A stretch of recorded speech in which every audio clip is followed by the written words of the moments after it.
Fate of the universe on the line. I want Iguodala. Kevin Durant. You know who I am. Hurry, way downtown.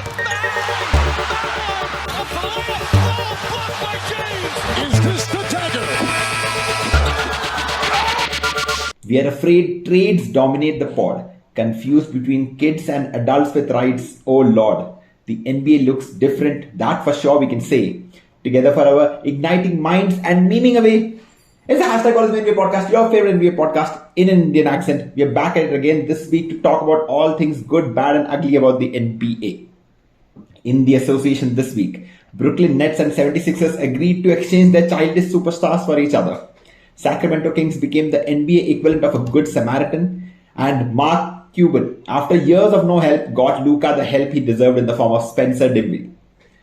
Speaking of anticlimactic, I've got with me someone who has never guessed a movie ending, someone who has always opened the right door, and someone who has never had a history of food poisoning. My co-host Vineet Devaya.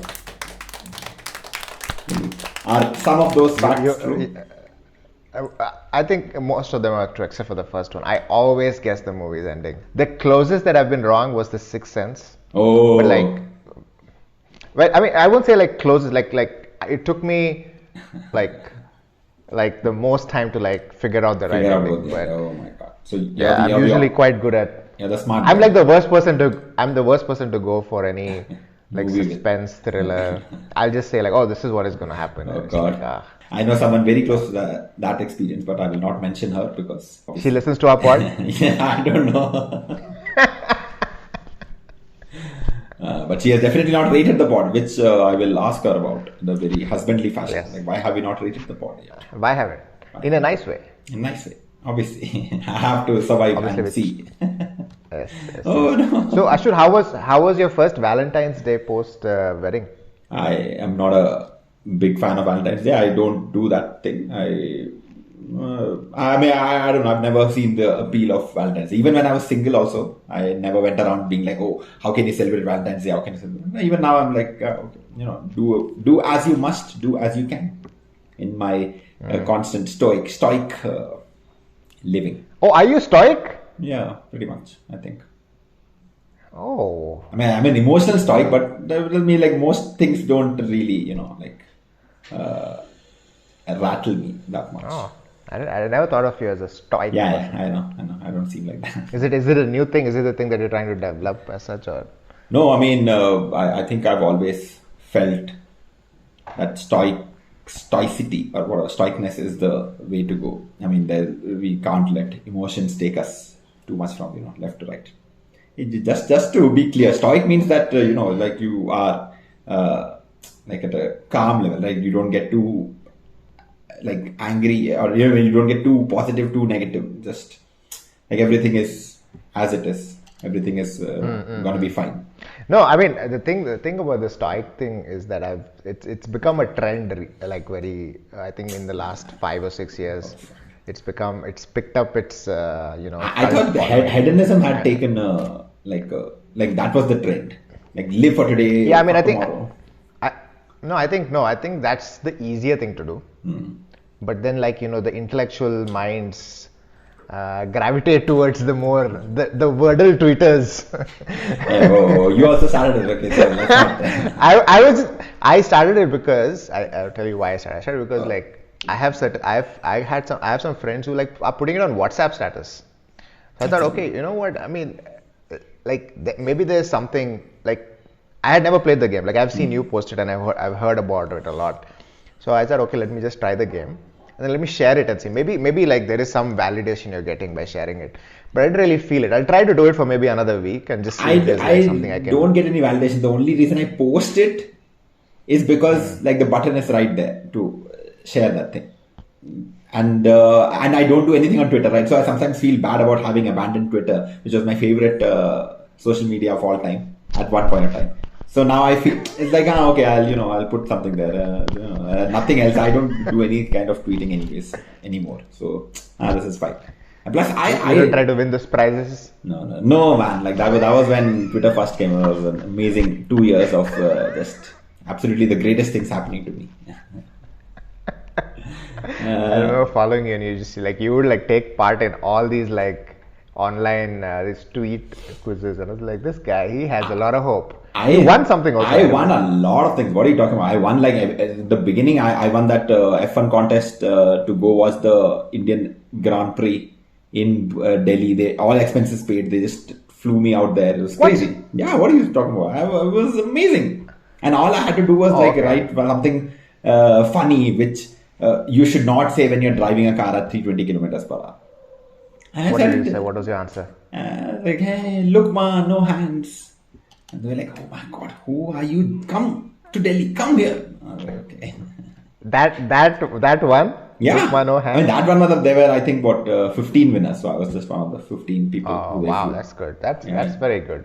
Okay. Yeah, it was crazy. And then I won a lot of these bar accessories and shirts and Seinfeld shirts and all I won on Twitter. It was crazy. It was very good 2 years. Okay, so that's good. That's good. I just thought it was very weird that you used to take part in all those Twitter quizzes. But okay, if you won, then that's very good. I won a lot. It's not like one of few. I won a lot.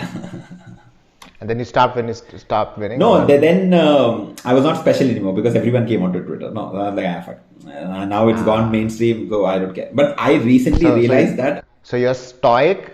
You're stoic, but also you want to feel special. Stoic people don't feel special. No? No, I mean that's the whole point. Like the whole point of stoicism is like, like. But that was 2012 me. And that was 2012 me. Now I'm like, okay. Now I really don't care. No external validation, like inner peace and all of that stuff. Yeah, I think back then also it was not. See, it was an external validation because I was doing it in a very close community. Twitter back then was very, very few people, especially in India. Yeah, that's true. So once it started coming in, then I was like, no. Now I don't want to be part of this thing. It's gone like too mainstream. Anyways, Vineet, we are here to talk about the NBA. We are here to talk about the trades. What a fantastic week it was. You went live finally after months of cajoling. Yes. I think we got like a good enough response that we can be like, yes, there are people like who really want us to talk about things and want us to invite them to talk about things as well. What is that experience like? Your first live without me? I've had lives without you before. Damn it. You have abandoned me on the lives many times. No, that's not true. You remember two times you just didn't wake up. That cannot During be the true. playoffs, During the playoffs, that is impossible. No, I think I was in a place with bad internet. I think the stability was. I didn't wake up, but that is not possible. Oh, really? It's possible. Anyway, it's not an issue. But yeah, I mean, I think it was a lot of fun. I mean, a lot of people joined and some new faces, old faces. Chris, as usual, was like, I'm not going to come on internet for the next 2 months, and then every day. He better score really good marks in the boards exam. We are calling him out. Yeah, and then one of Krish's friend also joined, who apparently has like these 2 or 3 Philly pages, Twitter, Instagram pages. Yeah, Philly Nation, quite active actually. Yeah, absolutely. Yeah. Oh, you have seen those? Yeah. Okay. I saw it and I didn't realize. I saw it, I was like, okay. So I thought in my head it was like someone from Philadelphia is running this page. And then, because I think there was some cross promotion between Chris, somewhere I saw and I realized that this is actually a human being from India only. Yeah, and I think also this the guy who came and like the meme, the Russell Westbrook meme. Oh no, sorry, the Dame Lillard meme. Yes. Or I think that guy is also Indian. I think because like the people that commented were all Indians and like. So crazy. It seems like there is absolutely there is. So I guess that's why our meme content does well, is because like I think like Indian basketball fans have like some kind of like meme fetish. Like there's a huge overlap between memes and. I think most people now consume all sort of content. It's in some form of a meme, like some memeified way only it comes out. Yeah, that's even like stock market. Yeah, that is a meme now. Yeah, stonks. No, I'm saying that's why there are strict rules in certain subreddits that no low effort memes allowed. Then you can't just convert something into like like put it into some template and then put it there. Like they discourage they like say that no, we will not approve such posts. So Anyways, let's get back to NBA, bro. wow, you steal my dialogues also. Okay, let's get back. NBA, Vineet. Tumultuous trading deadline. Some trades we thought would happen, didn't happen. Some trades we didn't think would happen because of adamancy and other words happened. So let's just instead of talking too much, let's just go through it and we'll discuss who the winner is, who the loser is of the trade, and what sort of whatever it is, we will discuss all those variances of it. Wait a minute. Yes. Do you want to before we go there? Do you want to discuss All Stars because what is All Stars list came out? We discuss all the All Stars. What is that to talk about the All Stars?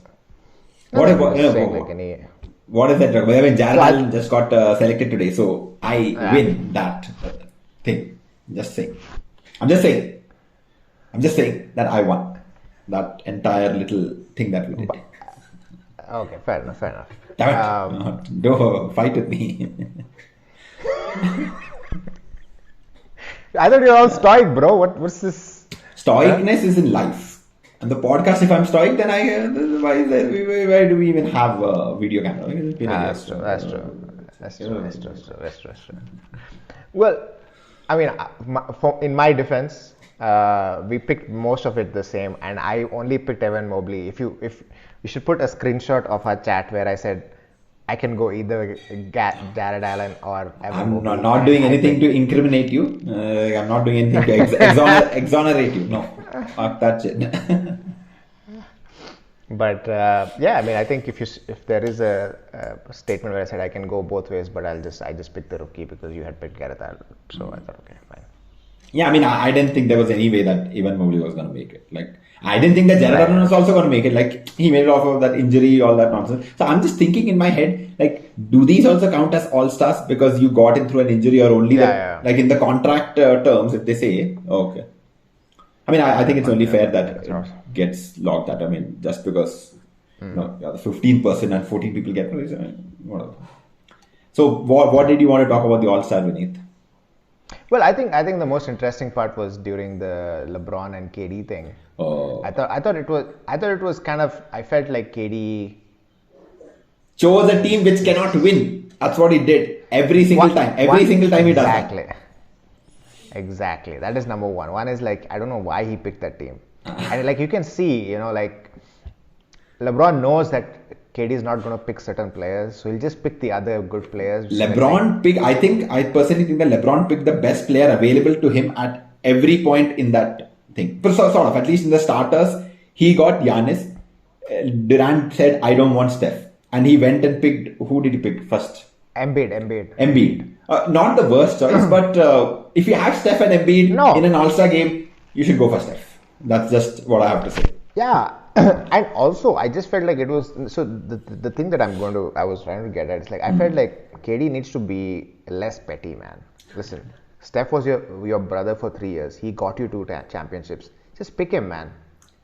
He's the best player available at that point of time. Yeah, definitely. Yeah, and okay, yes, Embiid is great, but then you have another big. You have Jokic left. Get Jokic in. Like Jokic will pass the distributor. Like, I mean, he's so like petty. Like he left OKC, as you may remember, to join the Golden State Warriors, right? And that was like the biggest like move. Like cupcake move of all time, and he is like acting like this James Harden will really quit on him. It's like, what the hell, man? Like have some class, right? Like if I was KD, I would have picked Steph number one because Steph's my brother. He got me 2 championships. Yeah, I don't hate him. He's a great player. Why would I pick him? Why would you hate him? Yeah. And then I would pick James Harden. I would be like, you know what, this guy came all the way to win a championship. For whatever reason he decided to go. He's still someone I played for 3-4 years with. Let's not be petty. I mean, the James Harden thing is fine. Okay, I mean, but I don't understand. You left. You didn't have first pick, so you didn't get Giannis. Fine. Okay. Steph comes to you. Steph is the next best player on that list, at least according to me. You go and pick Joel Embiid. Okay, fine. LeBron, obviously, smart guy, picks Steph. And then instead of Jokic, you go and pick DeMar DeRozan. Who did he pick? Whoever he No, picked. no, he picked. Jokic. Jokic is there to help you. I think he just didn't care about the game because he's not playing. And he's like, you guys do whatever the hell you want. Last time also he chose the worst team possible. Every single, I think last year also it was the same thing. Jokic, LeBron, Giannis, Steph were all in the same team. Steph. Yeah. And I really don't understand. Like, if he's not playing, then he should not have been captain. Like, he should be like, oh, you're not all-star, you go sit in your home.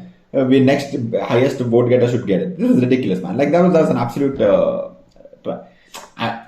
Obviously, when we say trash, we don't mean that the team is trash. It's just like your strategy of Compared picking to those the other people. team. And you had a chance. Like, they gave you the chance to pick good players. It's just. No, I think he picked Ja Morant after Embiid. Oh no, I think he. Okay, I mean, I don't have the list next to me. If you want, I can pull up the list. Yeah, so he left Jokic there also. I mean, Jokic is an amazing guy to have in an All-Star game. All he'll do is continue to pass the ball. No defense. Just pass the ball. What more do you require? Imagine a team with like Jokic and Durant. Just Jokic and Durant, that's it. Oh, I mean, Jokic and Durant, I mean, they're just... What do you think about that? That'll be amazing, right? If you have Jokic and Durant. Yeah. Because, I mean Jokic will handle the any, ball. Any of those players. Jokic, any of those players, man. No, I'm saying Jokic will handle the ball. See, because Jokic and LeBron, I don't think will make a great team because they both like need the ball so much. Durant is like amazing when he has the ball only at the right time at the right place. Like if he doesn't have to do all these things, and Jokic is like, okay, bro, just listen to me. That's it. I'll get like, you. I don't know if you've been following Jokic, but like his highlights these days are just like reaching a level where it's just like, my God, like how are you even seeing these passes? Exactly. Like it's just like the game has slowed down for him. Like in the Matrix, when Neo becomes Neo, like he can see the code. Like Jokic has become that level. It's unbelievable. It's unbelievable. Like he slowed down the game. Like him and I'm a huge fan of Kyle Anderson and Jokic because they're just like, I don't care how fast you can do it. You cannot like do certain things which I can do, and I'll do it at my pace also, and like you can't stop it. It's unbelievable. I mean, I wonder who was the guy who saw Jokic, as this great player. Like, yes, this guy. Who's got 2 thumbs and saw Jokic. Ashwin, I wanted to bring this up. Oh God. About the trade thing. Do you know who predicted this the first time? Me? Who brought this into the universe? The Jokic, the Embiid Harden combo. Was it you? I mean, I'm guessing it was you because otherwise you would not ask. No, it was you. Me? Don't you remember in that game we were playing in the NBA Wallace thing? Oh yeah. I don't know why. Yeah. You picked. You had, I think, the fifth. I had the last and the first pick of the first round and second pick of the first pick of the second. And you picked Embiid and Harden. Everyone was like, "What? That is just stupid. Like, why are you picking this?" And you're like, "I don't know." You gave some excuse for that, but well, I said that the best center in the NBA at that time and the best shooting guard at that time. And then Jokic was still developing at that time. Yeah. I mean, back then it made a lot of sense. Now, so I mean, I don't want to go into that right now. I'll talk about it when we have to talk about it. Okay. When do we have to talk? And then we will escalate. We'll escalate to that. Okay, so Vineet, finally, we're gonna talk about the trades. Man, like first of all, shout out to Joe Ingles. Like man is off the Jazz as well and off for the season as well. Well, was the ACL only, right? One of those ACLs, crazy, unbelievable. Like he was also one of those Kyle Anderson. I'll do my own thing at my own pace, but tough, gritty guy. Very good at defense also. Yeah, absolutely. Yeah. Tall and like made life difficult. Joe Ingles, we will hope that you return to the NBA. Don't go to the NBL. Like play one more season, and then head off to the NBL. Okay, so Bucks get Serge Ibaka from the Clippers. Clippers get Rodney Hood, Semi Ojeleye, and the Kings get Dante DiVincenzo, the greatest defender in the Bucks history, and Josh Jackson and Ty Lyles. I think Serge Ibaka to the Bucks. I think it's a good move because Serge Ibaka just coming back from that injury to Missed the major part of last season. This season also he's been like playing small minutes, but always a explosive guy, always reliable with that 3-point shot. I mean, when he started off at OKC, he had that little mid-range pick and pop game. Now he goes off to the 3-point line, does his thing. Do you think they did it as a backup for Brook Lopez? As in, are they hoping that Brook Lopez is not hoping? Are they expecting him to not come back? And is that why they've reinforced the size? Yeah, I think Brook Lopez is not coming back for this season. Fuck! Oh, that's terrible. Because you haven't heard any news about his recovery, anything, that means just like he's gone. And big guys, man, when they get hurt, it's not easy to recover.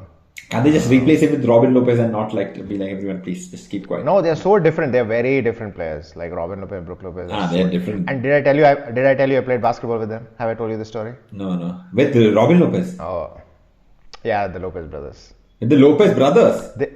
The brothers. They used to play at Stanford. And I was at Stanford at the same time. So I played basketball with them. Yeah, did both of them go to Stanford? Both of them went to Stanford. Both of them went to Stanford. That's crazy. I thought only one of them was the smart guy, Robin Lopez. They both were huge, man. 7 foot. Huge, very huge, yeah. And they always played on the same team for some reason. We used to play pickup basketball and used to go there. Not pickup, but within the stadium, within the Stanford facility itself. And whichever team they were in was always winning. I wonder why. It was very unfair. Aren't you a Cornell boy though? They let you in at Stanford. I was at Stanford when I was raising money for my company. Oh. And so I was sleeping under the bed of my friend. His bed was here and I was sleeping under his bed. And he had given me his pass. Pass. I think the statute is over, so you can tell us. Yeah. He's a professor at North Carolina State University. Oh. And so a lot of credit goes to him, man. I was broke. He gave me his credit card. He said, just whatever you want, buy. I obviously didn't go to buy, but at least I didn't feel the pangs when I had to buy myself a burger or something because I had his card, And so I always in debt. Okay. Anyways, come back. Look at you now, Vineet. Now. But imagine having to deal with me for 1 year under your bed, right? Look, see, man. I'm not a very I am a little weird in a way, and and I went there for 3 months. He was like, yeah, come stay with me for 3 months, and then 3 months became 6 months, and 6 months became 1 year. And it's a small room, so I give to my credit, the girl he's married to right now was because of me. I set them up. I made sure that the first date was banging. Wow. It was a poppin', and so yeah. So then I guess neither of you regret the actions. No, I think he regrets it. When he looks back and he's like, my God, how did you fucking take 1 year of my life? And then I remind him, your wife and your kid are because of me. You win some, you lose some. Vineet under your bed, but then he comes out like a genie with a wife for you. What else do you want? He had never that was his first girlfriend ever. Wow, what a story for him. I hope he's listening. I'm yes, because if Vineet got your wife, then at least he can do is rate us on Spotify. Link will be somewhere here or in the description. Vineet said Celtics made some moves, but I really don't want to feel like talking about it. But the only thing I want to talk about is that Celtics got Derek White from the San Antonio Spurs, and I'm a huge Derek White fan, sir. Huge Derek White fan. Is that because of that one playoff series? Yes, I know. I don't know if it's the playoff series, but he played amazingly well against the OKC Thunder this 1 year, and I think either it was his rookie year or his first year, second year, and such a smart guy, very, very, very smart defender, very smart player, very smart. Not the most athletic, but I just loved the way that he saw the game. like his athleticism doesn't jump out, but his smartness, like a lot of those Spurs players, like Lonnie Walker, Anderson, Derek White, all of them, I'm a huge fan of. So Derek White going to the Celtics, I have now again that I've like hurt me again. Celtics, go for it, hurt me again. Sort of feeling is coming back. Yeah, I think Derek White is a good pick for them because I think Derek White will like cover a lot of holes for them, especially off the bench if he's coming off the bench, which probably where he is going to come off the bench. I think he should start. I think pretty good. Anyways, who is he going to replace? I don't think he can replace anybody. It is anybody. He have to replace Marcus Smart. But, anyway.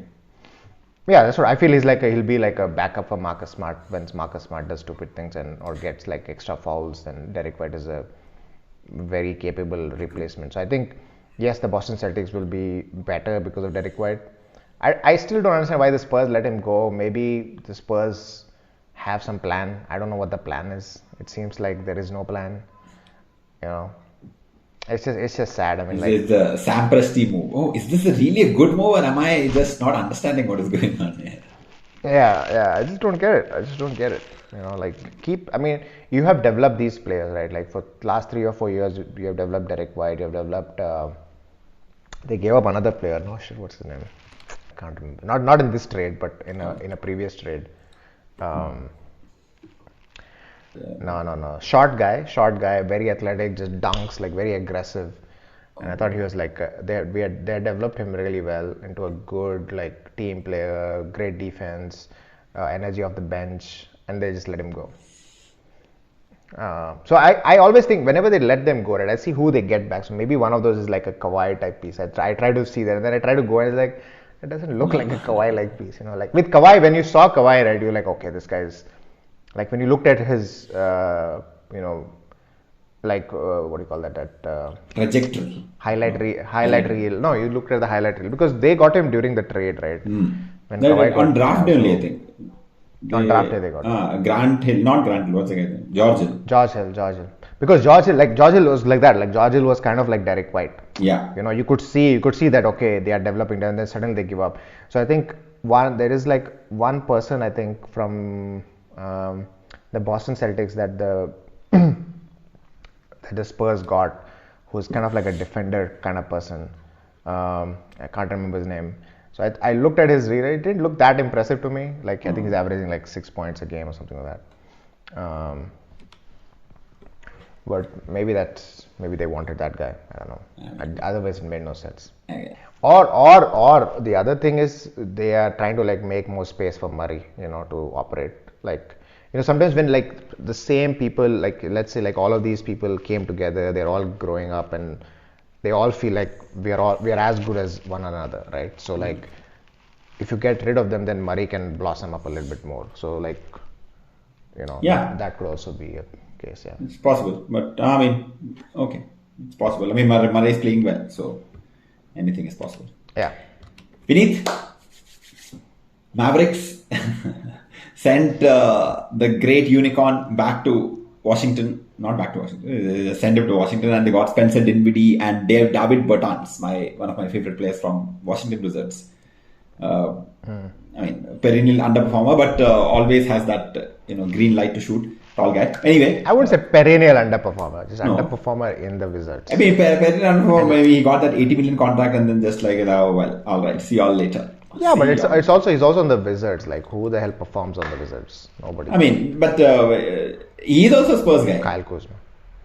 Bertans. Very good. Yeah, I mean, everyone who goes to Spurs becomes good. Like DeMar DeRozan went to the Spurs for 3 years, and now he's like freaking Michael Jordan. I swear. Look at that. Like Zach LaVine does Michael Jordan things, and DeMar DeRozan does Michael Jordan things, but nobody really does Michael Jordan things because nobody. So Mavericks sent Kristaps Porzingis to the Wizards and got back Spencer Dinwiddie and David Bertans. I mean, I don't know. Like maybe they just got tired of telling Kristaps, go to the post, man. Stop going to the 3-point line. You're 7'3". Nobody can stop what you do if you just do it properly. Obviously we don't know, but do you think Spencer Dinwiddie is good? Like, do you think Luka is happy right now with what he's gotten? Yeah, I think Luka's happy. I don't think Luka and KP got along that well. I'm not saying like they were they hated each other or anything of that sort, but I don't think they got along that way because KP used to sulk, and Luka is the new Diva. like he's the new star. Luka Magic, is the new face of the NBA and all of that stuff. And I think like KP also was the unicorn, New York. He has seen the big lights of New York City. So if you look at all of that stuff, I felt like just ego-wise, there wasn't like a compatibility.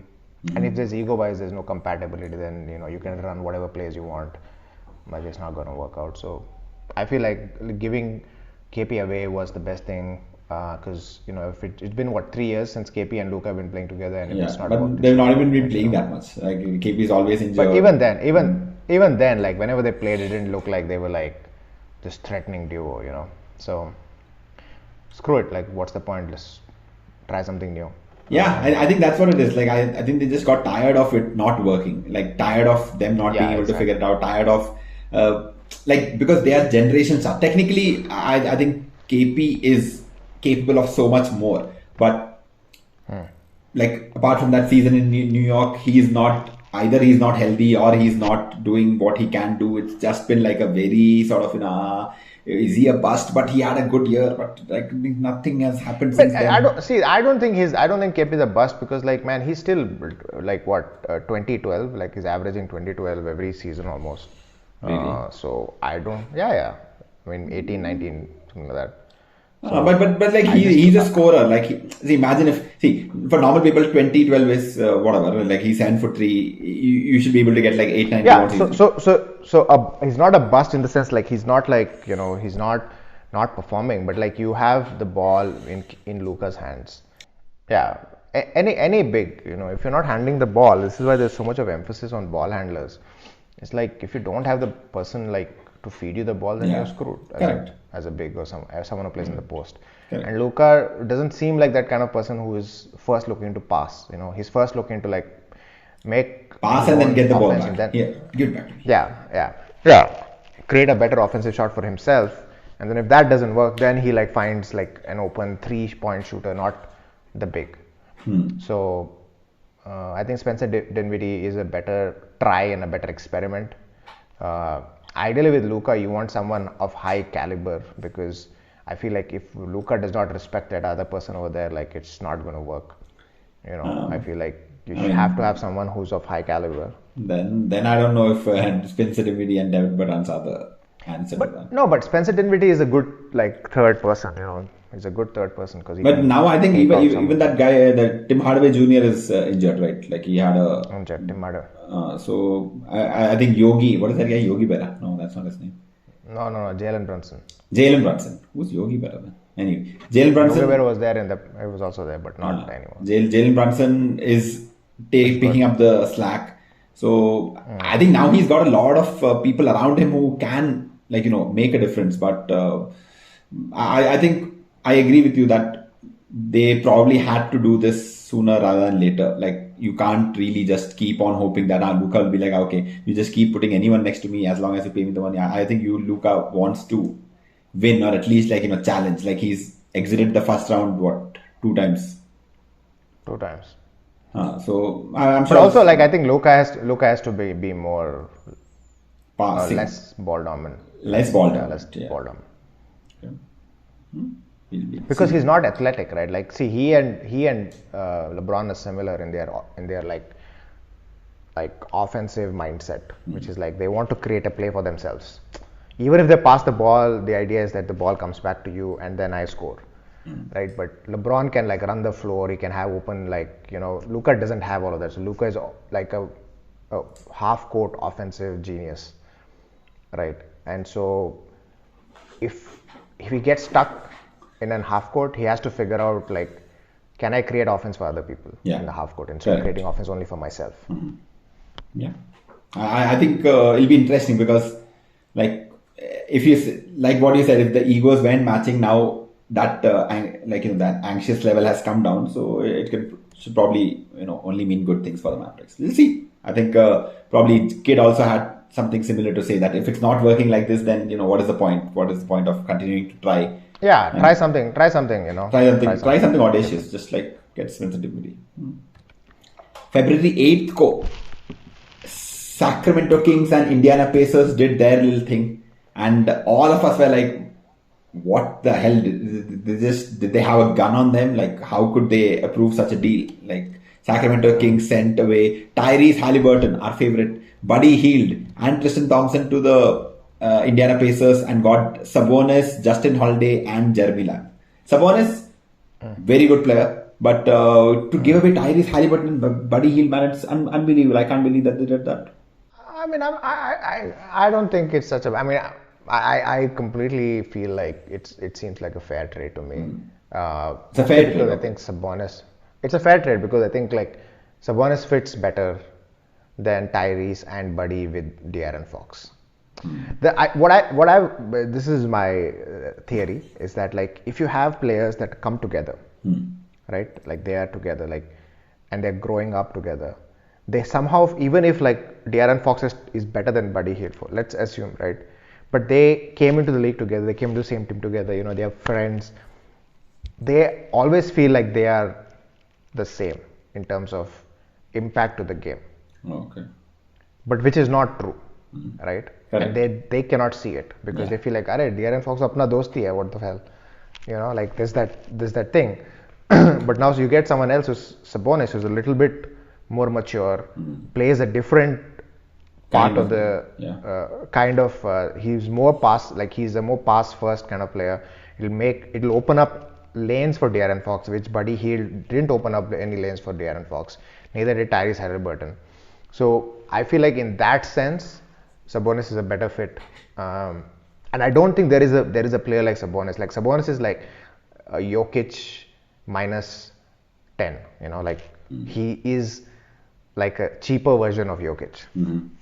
He doesn't have the intense no look play or like all those. He doesn't have another, but he can give you a decent pass. You know, he can see an open person and like you will get the ball in your hand. He can, so I feel like it's a good fit because with Tyrese Halliburton, you are projecting that he's going to be very good, but Sabonis is already very good. So I mean, but I don't understand. Like, it's not like the Kings are really playing for anything. They have given up playing that's true. But like for a long while. My point.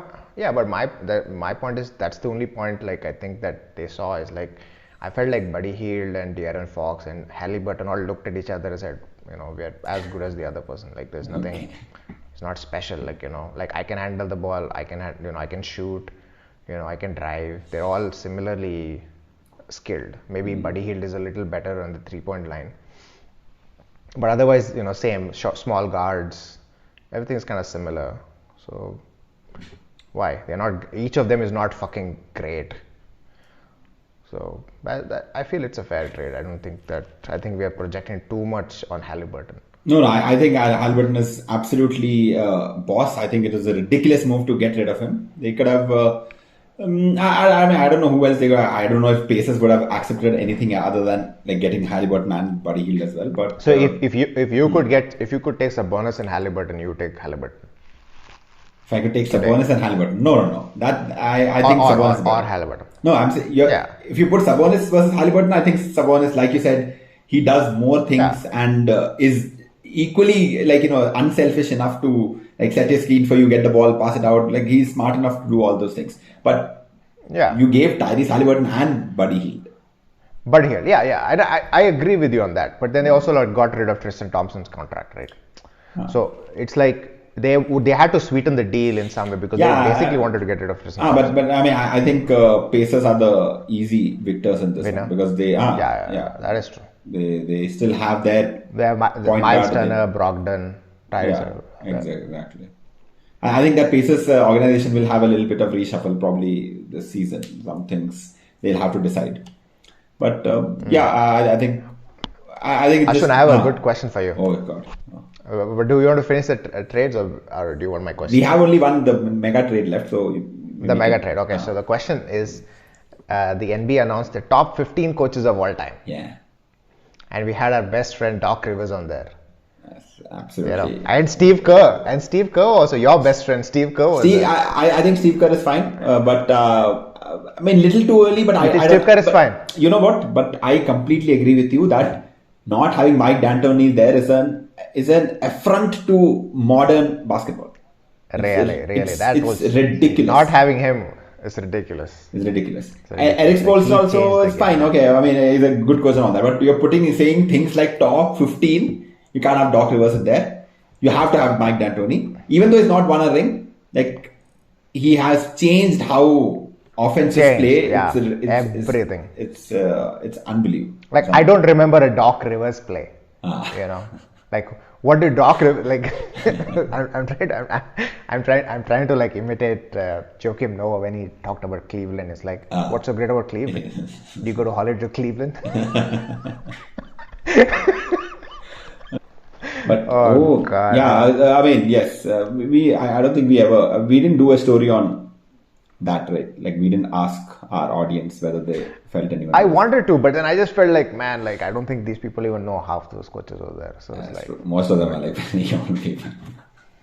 yeah, like Lenny Wilkins and all. But who is this Lenny? Lenny Wilkins, wasn't he a player? Yes, he was. He was a player. Yes, he was. You're like old people sitting there. Yes, back when Lenny Wilkins was a player, he was not a very great. We coach. didn't. I mean, we also didn't like. We were also not. Yeah, I know, but we have studied the history of. Did you know? Do you know who the first black coach in NBA history is, Vineet? Casey Jones. His teammate, the little less known Bill Russell. Oh, Bill Russell was coach before Casey Jones. Bill Russell was the first player coach. Like he won 2 rings. That I know. Oh, right. But that's not that you can't count that. Why? You can't count it because it's not like a full-time coach. You didn't get like hired to full-time coach. He's a full-time player there, and he's coach. There's no other coach. No, but he didn't get hired as a coach. He didn't get hired as a coach.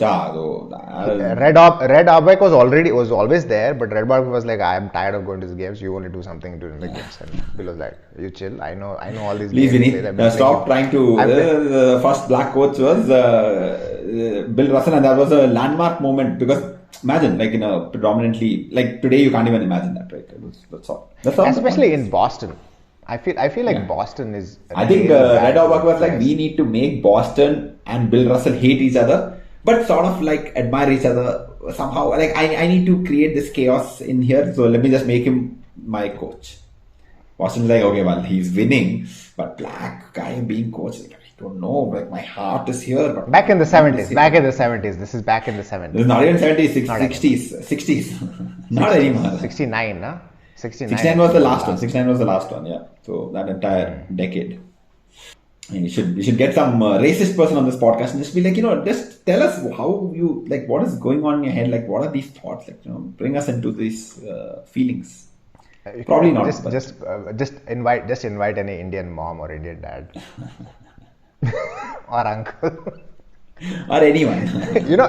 Every time I come back to India, I just realize, man, all my relatives are racist. It's like it's a different kind of racism, but yeah. I mean, we hate our own race only, so it's all right. It's within our race. Like we hate within our race. It's not like a color or anything. Right? We all look the same and we hate each other. Vineet, the last trade. I mean, this is something that we've been expecting, but not really. We didn't think that it would happen from either side. But James Harden was unhappy with the Nets. He was unhappy with the Kyrie vaccines. He was unhappy with the offense being run there. Ben Simmons was just unhappy at life and unhappy at Philadelphia 76ers fans and at the concept of free throws. It was just waiting to happen, and they made it happen at the trade deadline.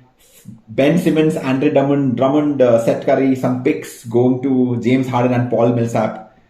First of all, who won this trade according to you, and like just why? I mean, who won the trade? I mean, I think the Sixers won the trade because KD is not healthy and we don't know anything about Kyrie.